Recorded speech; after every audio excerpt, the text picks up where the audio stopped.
Donc, comme vous l'avez si bien dit, c'est un renforcement des capacités parce que notre CESCOM est un centre CCDV depuis 2008.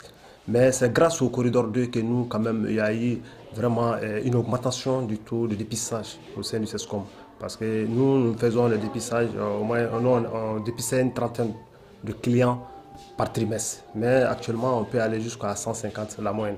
Donc, je dis que ça, c'est une grande chose. Parce que le Corridor 2 a formé ce qu'on appelle des pères éducateurs, des, des cellules vraiment villageoires de lutte contre le VIH. Cela nous a donné beaucoup d'appui. Des clubs de lutte contre le VIH dans les écoles, dans les lycées. Cela nous a tellement augmenté notre taux en termes de dépistage et on ne fait que féliciter le corridor 2.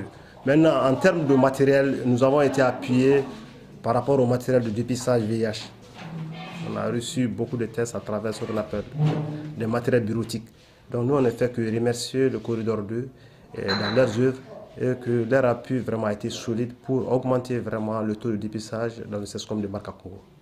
Comme j'ai dit, la sensibilisation a été vraiment à la hauteur, puisque avec la formation des pères éducateurs ainsi que des comités villageois de lutte contre le VIH, la communauté, il y a eu un impact sur la communauté, ce qui a ressenti sur notre dépistage, puisque les gens ont compris que pour lutter contre le VIH, il faut vraiment faire le dépistage. Le dépistage, par rapport au port des condoms, par rapport aux différentes mesures de prévention, les gens ont été imprégnés réellement du projet. Donc vraiment en termes d'AGR aussi, les PVVH ont été appuyés.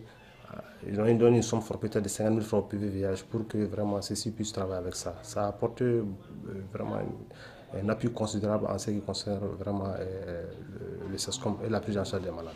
Ce que moi j'ai à lancer, c'est toujours que le projet, longue vie au projet, et que le projet reste auprès de nous pour que vraiment on puisse faire la prise en charge des malades de PVVH et qu'on continue la sensibilisation de la communauté par rapport au VIH. Car le VIH c'est une réalité et que, nul doute, la seule façon de lutter contre le VIH c'est de faire le dépistage.